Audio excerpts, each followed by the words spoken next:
Ensign Mayweather took a fall. Will Dr. Phlox drop the ball?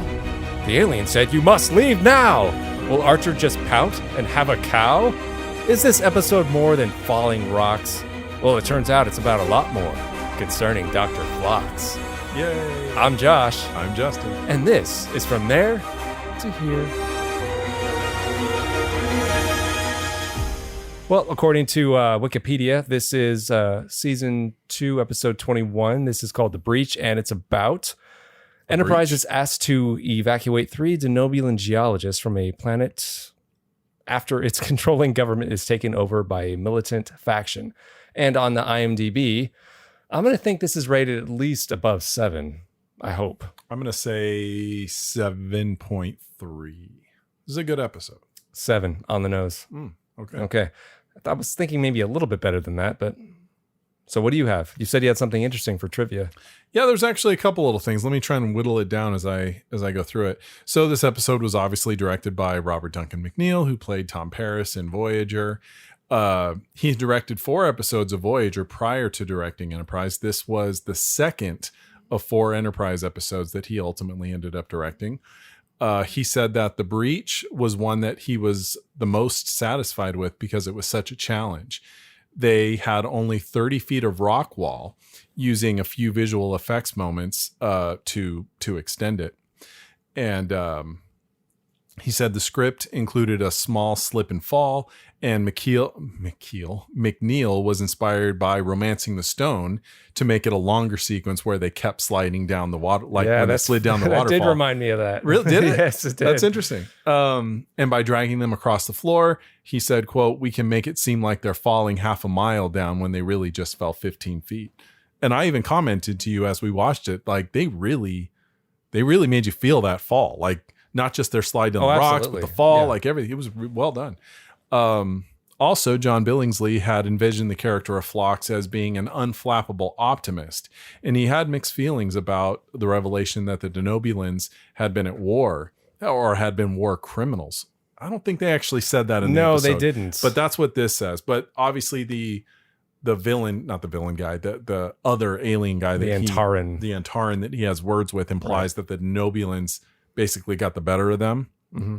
But war criminal is kind of a stretch. Well, he implied that they committed war crimes. Yeah, kind of. He didn't use that phrase. Yeah, you're right. I guess the wording just threw me off. But he understood the need for the writers to create conflict, and but that the idea seemed a little too jarring, and there were aspects of the script that didn't quite work for him. However, he said that McNeill did a terrific job in that episode, keeping everything from getting overly mawkish. I don't know what mawkish means. Blah, blah, blah. He praised the guest star. This one was interesting. The episode came in 8 minutes short. Really? That's quite a lot. That is a lot. And McNeill had to come back to shoot extra footage. It was only a few weeks before the air date, so he had no time to edit the episode himself and had not seen the final cut of the episode before it aired. He enjoyed the experience and said it was really nice and that everyone had settled into a groove and were working very well together. That's interesting. 8 minutes. I wonder what else he shot to make up for that. Everything seemed, if anything, I like would say fit. I would say, if anything, maybe more stuff in the caves. Some of that stuff wasn't entirely necessary. Like what? Maybe more dialogue with the Denobulan scientists, perhaps. I don't know. I just don't know. Mawkish, characterized by sickly sentimentality, weakly emotional, maudlin. All right. Don't often hear that word, but no. I knew it was a word, but don't often use it though. Interesting. Yeah, that's interesting that you say that about what John Billingsley said, because watching that, I was having similar feelings about how they were portraying Phlox. Not that I had a problem with this episode, but it did seem a bit jarring to you. Jarring. That's another word. That's the word he used. Yeah, it kind of was. That's a way you've never seen Phlox before. And I don't think I'd go as far as to say as optimist as he put it, but optimism, Captain. Right. I never thought of him exactly like that, but digging into this past bad blood between this We'll get there. Denobulan and Antaran, the two races, where it's pretty much another allegory, right, for prejudice. Sure. And I was like, well, okay, Phlox, that's an interesting character to use this for, because you wouldn't think of it. They've done this with I mean, I could see them doing with they just did this very special episode with T'Pol, The stigma episode? yes, they just that was believable. Oh, okay. No, Well, I remember being bored by that episode. yeah, I know, but I meant it was believable in the sense that there were Vulcans that would cast her out. Yeah. They would feel that way. I got that. But this, I'm like, oh, you're going to tell a sci-fi allegory about prejudice, and it's going to be Phlox is going to be involved? Okay, I wouldn't have seen that coming.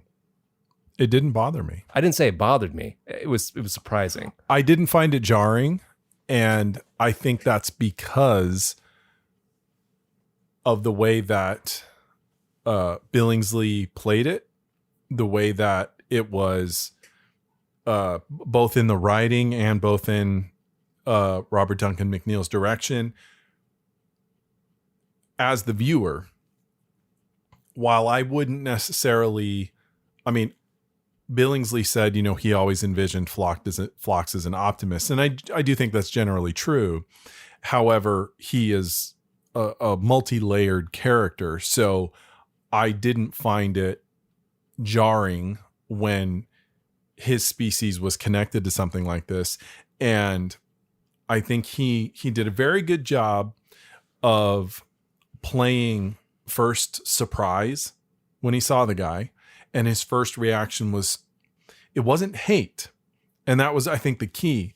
He didn't just hate the guy on sight. He was taken aback. He kind of didn't know what to feel. Mm-hmm. And had the guy, the Antaran, not come at him with such hostility, he probably would have, if the guy had said, hey, look, I know our species has a problem. I'm just a guy, I'm just hurt. He probably would have said, yeah, okay, you're right. It's a little awkward, but we'll get through this.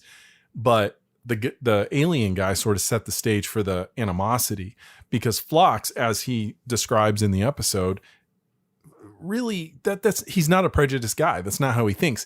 He does carry the weight of his society's view of this species, but he's not driven by it. And I felt that immediately.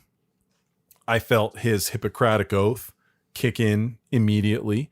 So I was never in any way looking at it and going, well, that's not really Phlox. That doesn't seem right. He always felt in character. Did I imply that? No, okay. I'm just giving I'm explaining why Billingsley he used the term jarring. Mm-hmm. And I'm saying, as a viewer, I didn't feel it.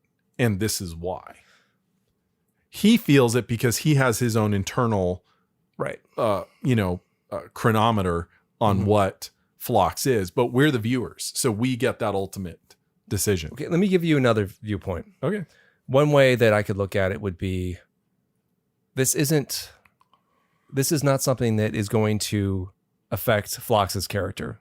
This never comes up again. Right. This is a one-off. This is not the great relationship that we got from Babylon 5. You know which two people I'm talking about? Sure, Jakar and Malari. Right. Those two hated each other because their species hated each other. Yeah. There was bad blood there. But they had moments where they got to connect sometimes and have this. But that was earned over seasons. Right. That was built. Yeah. This is not built. No. This is a one-off episode. We don't know what this species is. The history of their conflict is very rushed. Everything felt very rushed. This was so neat. It was wrapped up so neat and so clean, so tidy. I was like, well, for a one-off episode, I don't think that's fair. It does not have to be wrapped up in a nice little bow at the end. Why don't we just call this episode what it is? The Enemy Part 2. Because this basically is TNG's season 3 episode, The Enemy, with Geordi on the planet with an alien. And then up on the ship is Worf with the Romulan, where The Romulan needs his Klingon blood. And well, it's not that similar. Right? Very similar, man. You're cutting from the I medical get the situation on the part, ship but, I mean, to a problem on the surface. The problem on the surface is obviously more different. But well, those two problems in that TNG episode actually connected. yes, they did. So, but this one, all I kept thinking was the enemy. I was waiting for a moment where Phlox would lean in and say, "You need my help to live," and he would grab his hand and say, "I would rather die than pollute my blood with your Klingon filth." I mean, that dude went down with pride. You know, you got to admire him for that. I mean, his prejudice killed him when he could have lived, but I admire his character. Well, I love that scene. Obviously, you love it too in TNG, but it's really good. That moment, though, Picard practically begs Worf to help him. Yeah. And that moment where he went to visit the Romulan and the Romulan spit it back in his face, you weren't quite sure what Worf was thinking. Was he about to help him or was he thinking about it? We don't know. But he never told Picard about that. No. And the Romulan died and they never talked about it again. And I was like, well, that was cool. That was daring. Yeah. That's how it Because he was not happy with Worf. He wasn't. happy with him. He thought Worf was being pig-headed and ignorant, and just as blind as the Romulan himself. He's like, come on, you're smarter than that. See past this. So you think this episode is a light version of it? Of the enemy. Yes. Okay. That's not to say it's bad. I actually enjoyed the episode. I enjoyed it too. But to me, it's the enemy. It's the same structure. It's the same thing. Similar themes, structure. No, there's how do you not see the structure? No, there's a planet plot and there's a ship plot, but those plots don't intersect. No, they don't. But I don't know, man. I see the enemy. Okay, that's fair. But I would like to go back to, the fact that what I said. Wait. Before we go forward, yes, we tend to do this. You said that this got what was it? IMDb score a 7 of 7. What do you agree with that? How do you feel about that? I think it could be a little bit higher. Mm-hmm. I think it could be. People seem to be very critical of this series. And on 10, IMDb. A 10 is the best, right? Yeah. Okay. Yes. All right. Yeah, I mean, I think the highest ever on the IMDb is still the Shawshank Redemption. I don't know. I think it's like 9.6 or something. That's interesting. I didn't know. But I think 7 is. I think people are really hard on Enterprise. Much too. I think they hard. are. Just like Voyager is kind of unfairly crapped on. I think it's better than people give it credit for. Well, I agree, but Enterprise in particular, they really kind of seem to give the cold shoulder. They do. And honestly, on rewatch, I can kind of see why, because even though I liked this episode, I've seen it before.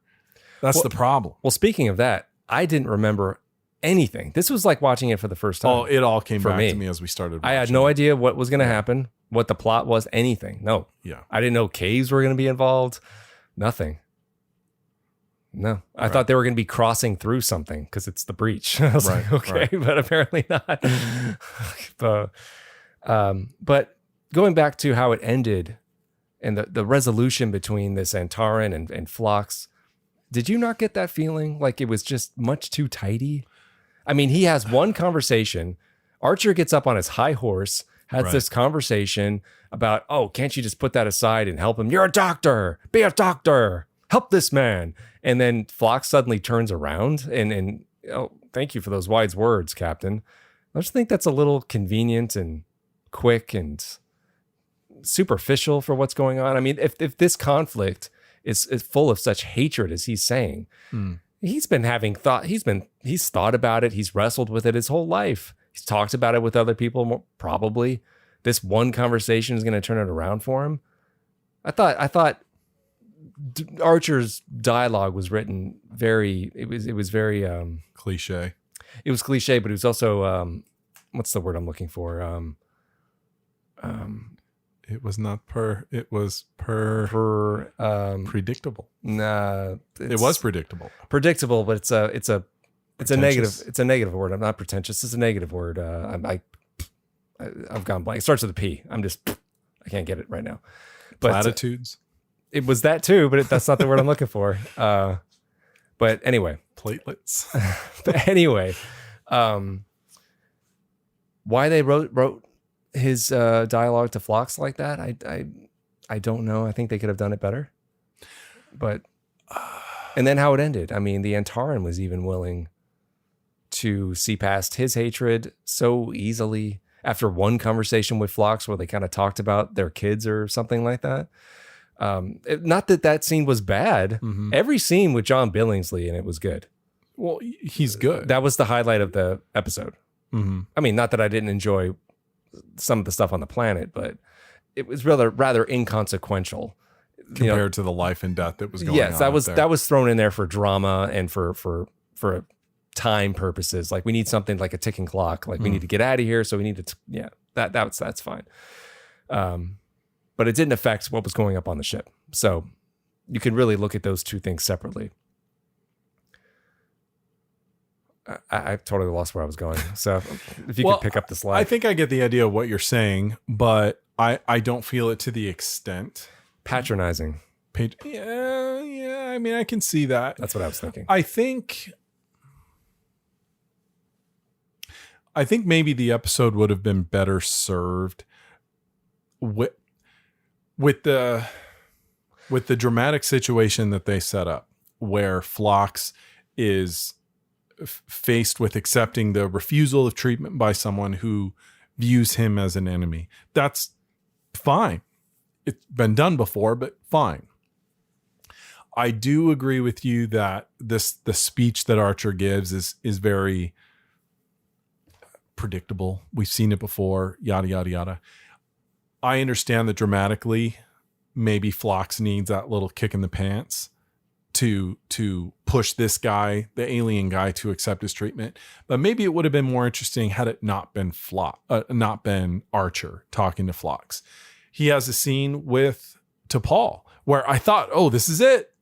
I even called it out as the episode played. Oh, this is going to be the part where she goes, oh, well, this is like when the Vulcans talk to the humans and blah, blah, blah. It never happened. That was predictable. I'm glad they didn't do that. So I don't know who's left that he could have had that conversation with, but maybe having it not be Archer would have been a way to sort of change up the formula.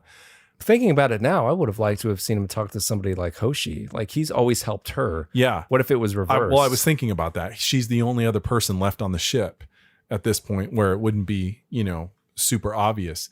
So yeah, that would have been interesting. That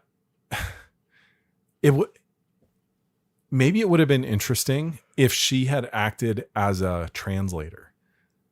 Maybe that's a way they could have made this interesting. Maybe their contact. Ooh, like the Riva episode from TNT. Yes. Yes. And maybe their contact with that species was so few and far between that they truly they could not communicate verbally. We'll have Hoshi standing by the hospital bed. This is two people walking along the sunset. This is two people walking along sunset at night along the beach with the sun over their heads. Yes, David, I got it. But yeah, and then maybe, just maybe, as she's translating, I hate you. Well, I don't hate you. Well, I hate you. I hate you more. Maybe at some point when Phlox walks off, or something. People, I'd be China. If his heart had been if his chest had been a cannon, he would have shot his heart upon it. Maybe from City Slickers to First Contact. Yeah, maybe she could have said something by herself, not to Phlox, but to the alien. I think conceptually that sounds interesting. I don't know if it would work. Why is that? Dramatically in the moment. There's too much of a delay there. But I think you need to hear that hatred in a language you understand. Yeah, that might be true. Maybe she could be there at first to tune in the translate or something. Anything. The point being is that she would be physically there to where she's clearly young. She could be either one of these guys' daughter, Mm-hmm. And maybe when Phlox walks off, she could, drop her head And the alien guy could say something like, how do you work with him? Someone like him, some people of his, of his kind of people. And she could have that Picard moment from the drumhead where she rubs her head. And in that moment of the drumhead, you think, God, it was brilliantly done. You think that woman in the drumhead has gotten him, has broken Picard, and he's rubbing his head like trying to recover, but he's not. He's thinking of his reply. And that could be a similar moment where you think that he's like getting to her, and she could say, no, that's not what I was thinking. I was thinking, if I ever have kids someday, I hope that they have a chance to meet Dr. Phlox, because he's been something like a parent to me in the 2 years we've been out here, and I adore him. And whatever his people have done, that's not him.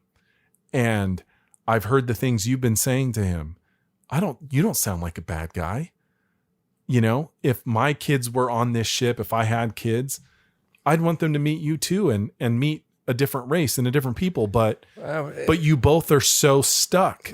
How could I want that? I don't know. I mean, I don't know. I'm spitballing this, the sentiment sounds fine, but it's right. starting to sound a little bit like an after school special. Yeah, maybe. It not bad. Like I said, conceptually, it could use some refining. Well, I'd refine it, I'm just, maybe something in there, Okay. Well, let's open up our discussion questions before we get too deep.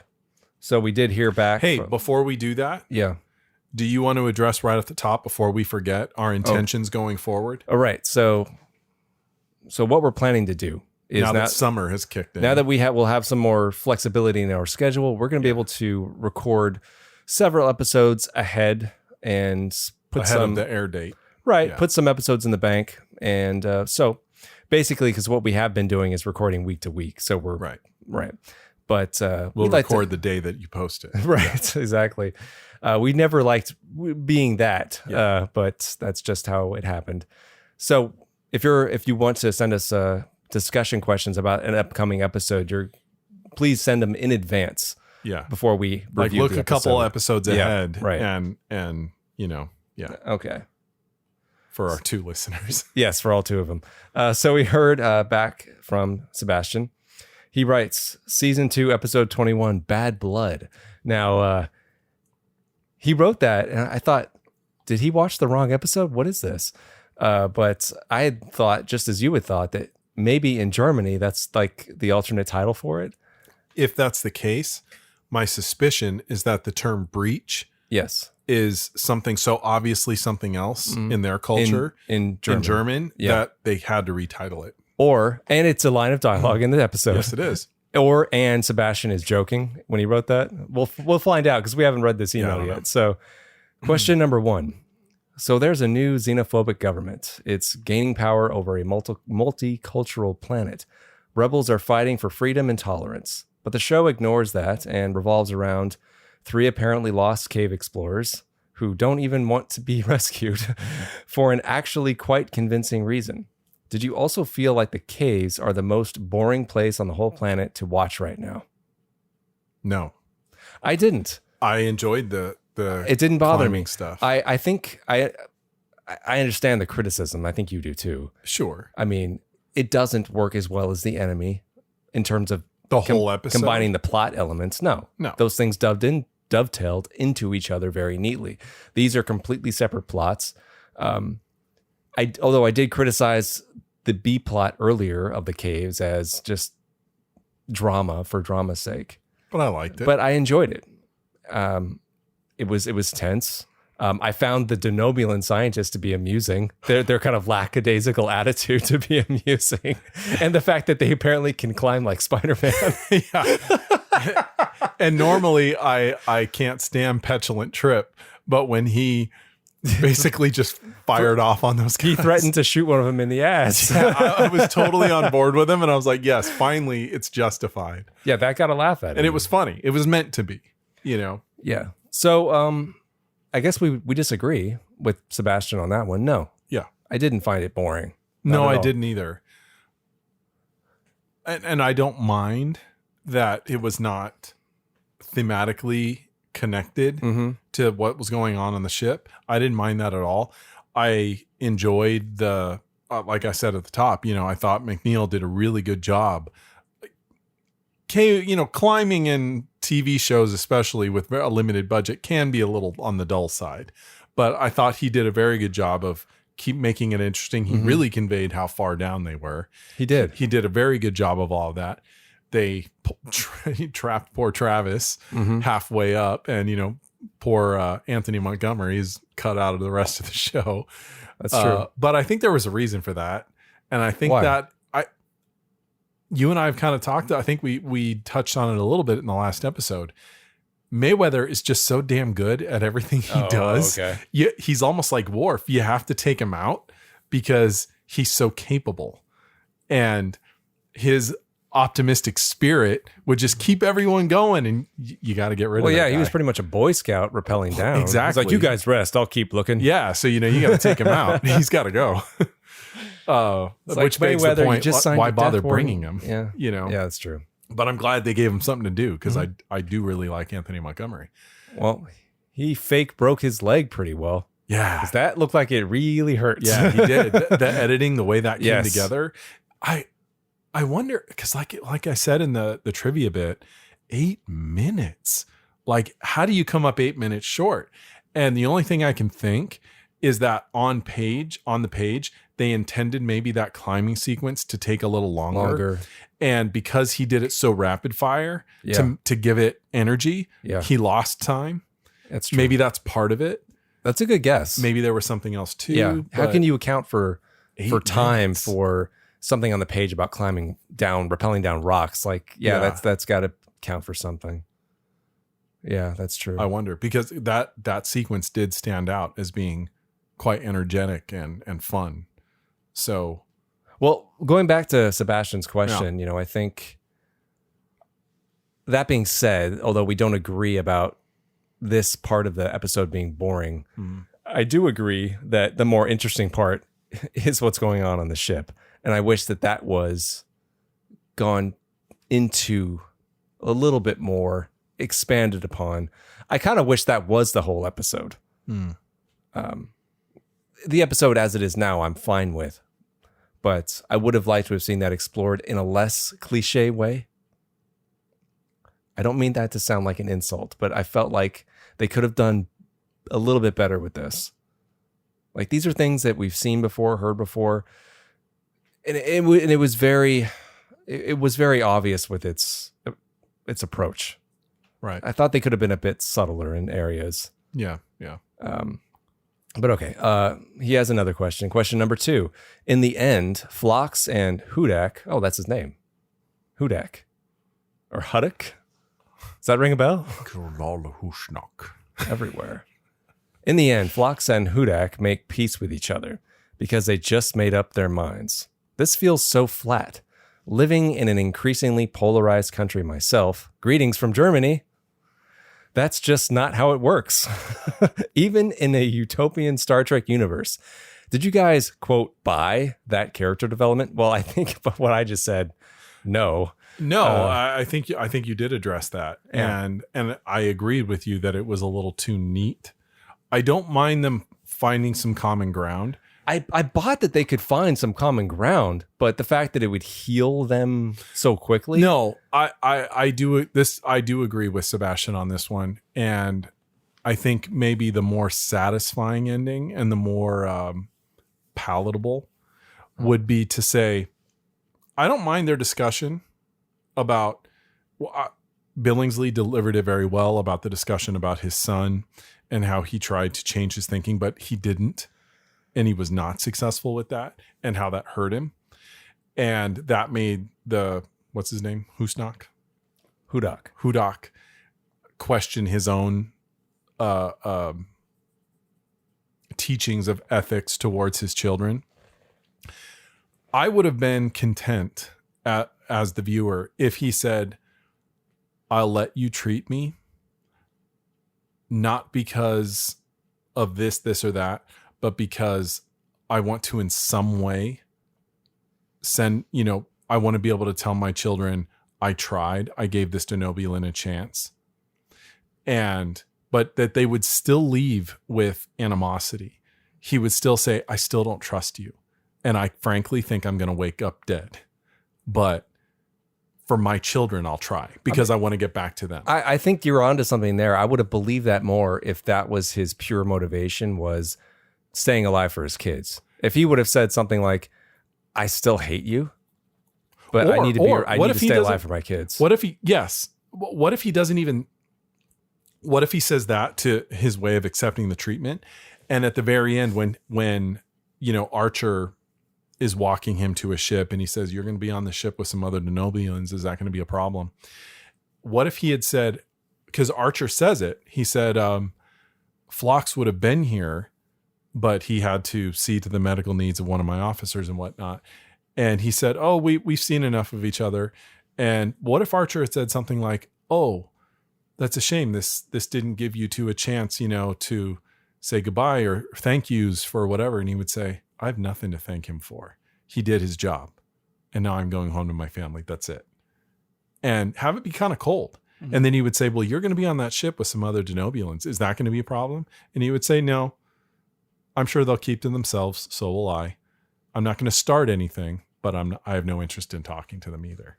Yeah. So at least there's that. And he would say, well, okay. And that's it. Yeah. Bittersweet. Mm-hmm. I can handle that. It's much more believable. It's more gray. Yes. And that's much more believable because he did not die on the operating table. So he's willing to take a little bit of that, but he's not changing his whole world view. Mm-hmm.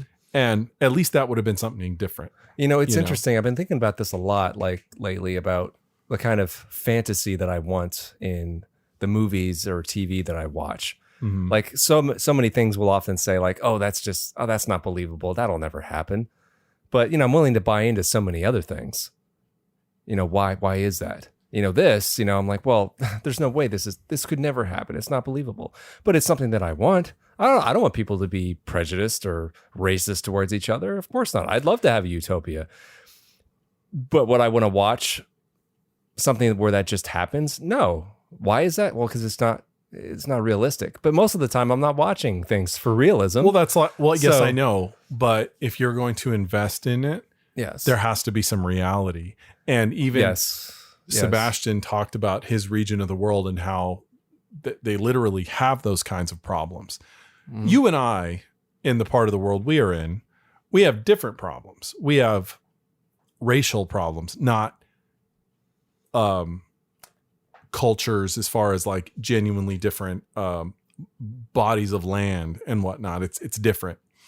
But if you see a story where something that we would understand a little better, where you have a horribly racist white person and a horribly racist black person, and they're forced together, if by the end of that story, they are going to find some sort of common ground, it has to be believable. Mm.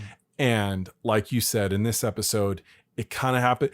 Given the exposition they give us that this is really, really bad blood, instinctually that it's not going to come that easily.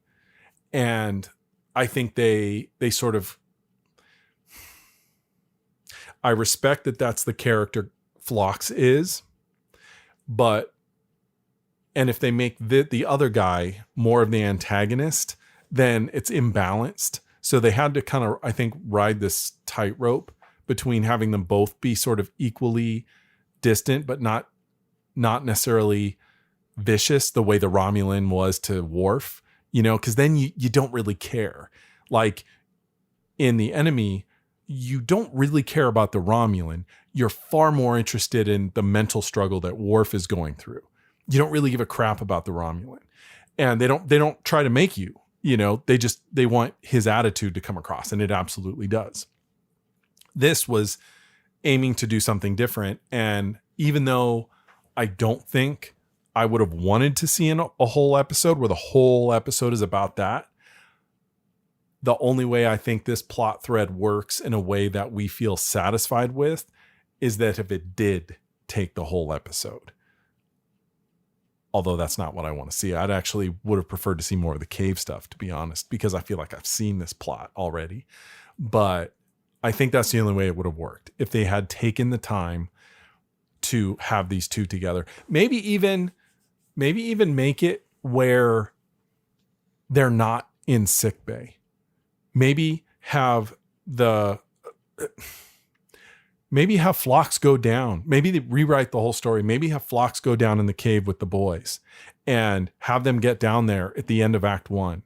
And they encounter this guy that's hurt and they can't leave because they need this guy repaired to a certain level to where he can ascend. And it's all about, we're not in the comfort of the ship. This guy is in a foreign environment. So is Phlox, maybe force the situation in a way that is a little different, I'm just spitballing. Then it would really be like The Enemy. I mean, Geordi was stuck on there with Centurion Baccarat. Yeah, you're right. They had to You're work right. together. You're absolutely right. I guess it would be. But the difference is Geordi was not a doctor. This guy is actually hurt. With The Enemy, Well, I mean, you were just making it more like The Enemy. That to me, that's what it sounds like. No, I know you didn't do that intentionally. No, but now that you call it out, I see it. But that's not what I was thinking. But I do see it because the brilliance of The Enemy was that they were both impaired in one way. Yeah, right. And they had to rely on each other. That's what made it work. The difference with this would be that Phlox is perfectly fine. He's there to help this guy.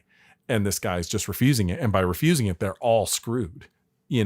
Like at least there's some tension, and with The Enemy, with the Romulan up on the ship, like you really feel like he's going to die. Like he's unconscious for most of it. And when he's awake, he's fighting through the pain to say insulting things to Worf. This guy, he seems fine. He doesn't seem to be in pain or anything. He's got one of those diseases that has no symptoms until like it's actually time to die. Yeah. Right? So it doesn't really add to the dramatic tension. He has a brain cloud like Joe. And unfortunately that doesn't help the situation. He's TV sick, basically. Yeah. He can look perfectly fine, But Sebastian has a writer's room idea. Oh, all right. I'm really curious to see what he has. This is a first. Okay. I have never done that before, but may I throw in an idea into the writer's room? Please. Yes, please. Hudak rejects the treatment and dies. Well, that's The Enemy. That's The Enemy, yeah. Phlox is very depressed. Well, Worf wasn't that. Well, let me ask you something, Sebastian. and have you watched The Next Generation? Are you as versed in it as we are? Because we've talked about the Enemy many times. I'd like to know. I'm kind of thinking you haven't delved into TNG, because if you had like really absorbed it, I think you would instantly be drawn to The Enemy as a comparison to this episode. So I can't help but wonder that.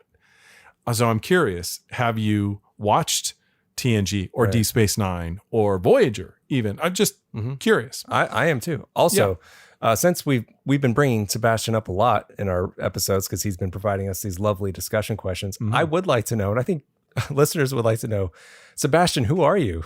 Tell us more about you. Like, were you born in Germany? What do you do for a living? Anything you want to share, I'd love to hear what it is. And I'm curious. Well, should we finish reading this question? Yeah. His writer's room idea, excuse me. Okay, so he suggested that Hudak rejects the treatment and dies. Phlox is very depressed. The Enterprise does not know the species of the lost cave dwellers, so Tucker, Travis, and Reed get an Antaran local guide to get through the caves. After climbing down, they find out the explorers are Denobulans. They would like to be saved, but not by an Antaran. As the earth shakes, the characters flee from falling rocks. Soon, the Denobulans have the Antaran guide hanging from a rope, and they obviously consider to drop him, but eventually they don't. Trying to get out of the caves, the enemies help each other mutually. In the end, the Antaran and one Denobulan decide to join the rebels, who are trying to overthrow the xenophobic government, together. The other Denobulans return to Enterprise to tell Phlox what happened. Phlox draws hope. That part's not bad. No, I agree. I don't mind that. The other part where the guy on the ship dies, that's why I wonder about TNG, because that's been done. This is kind of like The Enemy, though, again, right? Like, refuses the treatment, dies, but then there's people helping each other on the bottom that are alien species working together because they're trapped. It's similar, but I think people are going to the enemy because it's a good episode and it's the ideas working there. I think if this, I don't know if he knew that. I mean, I don't know if he was drawing those parallels that Sebastian was. Yeah, but no. I think if the episode in the first 10 minutes had concluded with that patient dying, and then they realize they have to go down and help these other people, that would then be informing Phlox when he runs into other Denobulans who are prejudiced against this guy. I like this. That probably would have been a lot more interesting. And then you could have had the cave scenes and all of that. There was that comment of Sebastian's where he said that the Denobulans would be holding the Antaran by a rope and would consider dropping him. That's a little cold-blooded. I don't think they would, from what we've seen from Denobulans, at least the ones we've met, does that seem like it's in their ballpark, really? No, but maybe something, maybe a couple steps back from that. Okay. Like literally, we would rather stay here and be crushed than to be led to safety by this guy. So, you can do a version of what happened on Sick. Well, they would still have to build up that history between them, and they can't do that in an episode by itself. It's such a pickle. It's really hard. It really, really is. I think it really comes down to, if to pull it off, you really have to have good actors that can do it. And I absolutely believe it of Billingsley. The other guy, he did a fine job, but I think Billingsley is of a caliber that he probably could have brought it to a whole nother level. And this guy maybe couldn't necessarily match that. So I think if you got the right actors, it could work. Like the pilot episode of Deep Space Nine, Emissary. Yes, we do come into it armed with a little bit of knowledge from TNG about the Bajorans and the Cardassians, but who Major Kira is within 2 minutes of meeting her. Like, who this is. And she seems real. She seems believable. She's both smart and hostile and all these things. Like, man, she friggin' nailed it. Like, just bought her. So there's a really good example of someone who just knew who that character was from day one. And she never faltered. Nana Visitor just never wavered in who Major Kira was, ever. And I mean, I remember reading in the Deep Space Nine compendium a number of episodes where, like, for example, what's that episode called? Whatever. It's the episode where she goes with Ducat and they ultimately find his daughter. That one. Mm-hmm. And they're sitting there having dinner together. And in the compendium, there's a screen grab of the episode where they're both in profile eating dinner. He showed up at her quarters and they're eating, and he's trying to be his Ducat with her. He's trying to be suave and smooth and ever trying. I got to give that guy props for never giving up. But the caption said, you can tell everything that she's thinking by the expression on her face. And it's right there in the picture. She may be eating with this man, but she is absolutely sickened by his presence. And she never, ever stops, ever. Throughout the whole series, she never bends on her disgust for this man. And I'm just telling you, that is the same character in season 7 that I met in those first 2 minutes of the pilot. So long story short, with the right actors, I think you could pull it off, but that's the key. You have to have the right actors to make it work. They have Billingsley, and I believe him. So find that other guy. Who is that guy? Yes, I agree. Of course. In the very next episode, Congenitor, that has the actor that played Jakar in Babylon 5 that you referred to. Oh, right. That guy, Andreas Katsoulatis, who also was on TNG, by the way, and was in The Enemy. Yeah, he was Tomalak. Tomalak. Yeah. That's the first time we see Tomalak. Tomalak, yeah. He could have played the other alien. Sure. He has the acting chops. I would have loved to have seen he and Billingsley do that. Yes, I agree with you. Acting will get you part of the way there. Yeah. The writing wasn't there either. No, it wasn't. It wasn't. It was decent. And I think it needed a writer's room adjustment, like Yeah. Sebastian is suggesting. Yeah. And I think had you maybe got a guy like him, it could have happened. Billingsley was selling his dialogue to me. Yeah. His emotions to me. Yeah. It felt real. They were good. His explosions of emotions were good. Mm-hmm. But the lines coming out of his mouth were... They were a little weak. Yeah, they were. But he played it well. Yes, he did. Yes. Well, thank you, Sebastian, for the writer's room idea. I like that a lot. Yeah. I would love to read more from you. We also heard from Marie. Okay. Marie says, "Hi, guys. Quick note on Horizon." The unending horizon. I agree with you on all points. This is what happens when you give a character that has become an extra in his own episode. Boy. Yeah, boy. I'm sorry. Has become an extra. In his own show. That has become an extra his own episode. Yeah, okay, I said that wrong, but you got my point. Yeah. On to The Breach.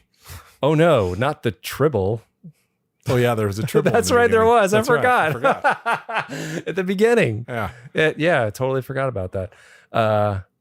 She put a crying face emoji after that. I think Phlox just made me cry. Yeah, there you go. I love that he said they're illegal in most areas. Yes, right. That was funny. I've been to a cave with a gift shop. Okay. Chuckle? I don't know. Phlox was wonderful in this episode. They could have ended it with Phlox and Hudak shaking hands and going on with their lives. I love the way they ended it by showing how affected he was by this experience, and it prompted him to reach out to his son. Completely opposite reaction from Sebastian on that one, right? Yeah. It's a shame about Mayweather. It looks like they sidelined him so that he wouldn't be in the next scene.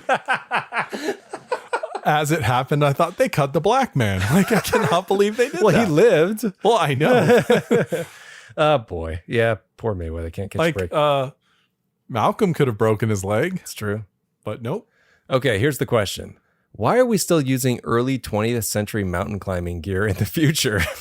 Can we get a jetpack or plasma daggers to dig into the rock? I don't even remember them mentioning why they couldn't use transporters. I would assume the rock was just Something too like thick. that. Just too much interference to beam through. Yeah. But yeah, she's got I mean, a come point. on. You tell me, even by this time, they don't have those boots that Spock had in Star Trek V? Sure. Like little turbo boots. They could just lower you down. Come on. Maybe they had too many marshmallows that morning and they couldn't use them. Maybe. But Marie, yeah, you have a point. But it's one of those things that you just kind of have to. I'm sure you know this, Marie. You just Surely kinda they have an anti-gravity disc that sure. you can stand on. You just have to kind of put those kind of things aside. Yeah. Like, why in Starship Troopers are they using machine guns with bullets in it? Like, Right. surely they have more it looks effective cool. weapons. Because it looks cool, and it's supposed to be. It's supposed to remind you of modern day warfare. Right. It's like, so don't think too much about it, is what I'm saying. Yes, of course, it's fun to overanalyze these Everyone things. knows a flip 6-3 hole will win. Yeah, and you can score. Yeah. That's what it is. You can score with a flip 6-3 hole. And Johnny did score Yes, he did. both times, if you know what I mean. Wink, wink, nudge, nudge. But yeah, we wouldn't have an episode if they brought those things in there, but hey, what are you going to do? But that's who we heard from this week. So that was great. I hope we hear from others too in the future. But thank you, Sebastian. Thank you for Marie for writing into us. That really helped with the discussion. I think it opened up a lot of things that we probably never would have gone to. It's like having another person in the room. It's great. Is there anything else about this episode that you wanted to? No, I mean, Get to? I guess I just want to round it up by saying, yes, we're definitely critical of it at this point, but I enjoyed the episode as it played out. Yes, it's too neat. It's too pretty, but I wasn't bored while watching it. I enjoyed it. Yeah, I had the same thought just now. I was never bored. I was into it. Sometimes, admittedly, through some of these, I have been wondering, oh, God, is it over now? But not this one. I enjoyed it. Yes, it's formulaic. But yes, but the performances here and there pull it. Sure. Yeah, it lives and dies on the performance. It was great to see John Billingsley have a plot line again. Yeah, it's been a long time. Yes, it has, and he did a great job. He's always fun to watch. So always. That elevated the episode, minus everything else. Yeah. Skipping to the grading, I'm going to give it a straight B. What about you? Yeah, that's what B? I'll do.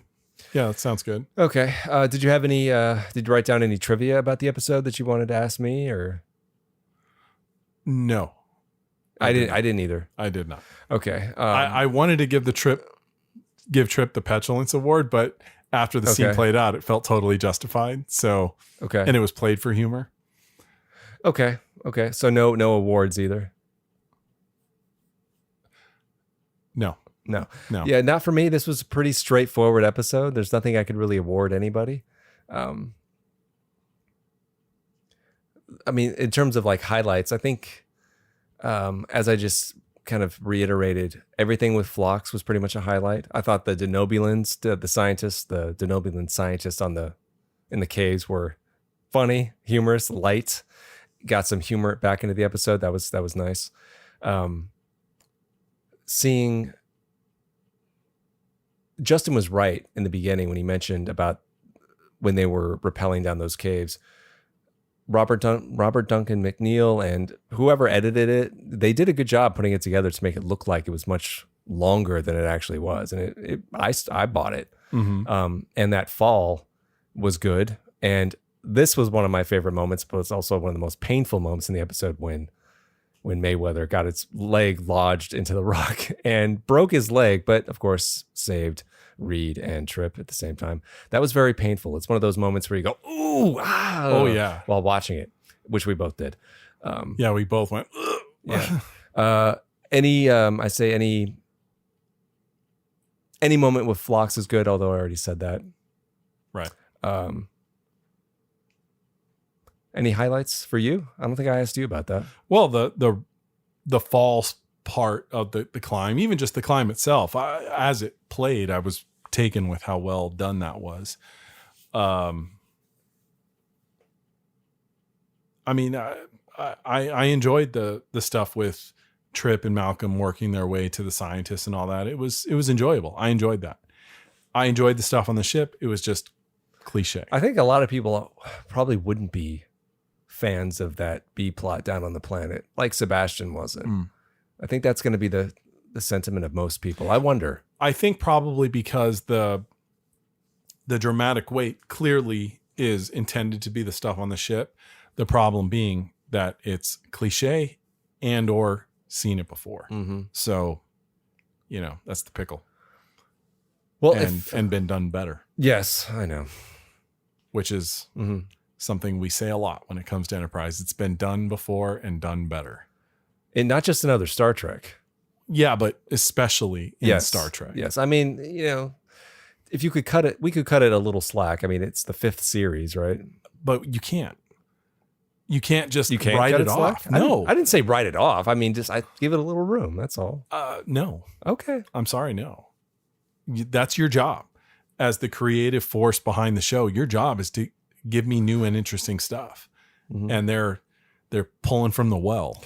Well, they do get there sometimes. In the next episode, they do. Yes, they do. Yeah. I like the next one. So do I. And it's called Cogenitor, which is one that I've watched several times. Sure. I do like this one a lot. It's a good one. Well, we'll talk about that when we get there. Mm-hmm. But in the meantime, if you'd like to write us, our email address is podcastnx01@gmail.com. Send us discussion questions like you've heard through this episode. Send us trivia.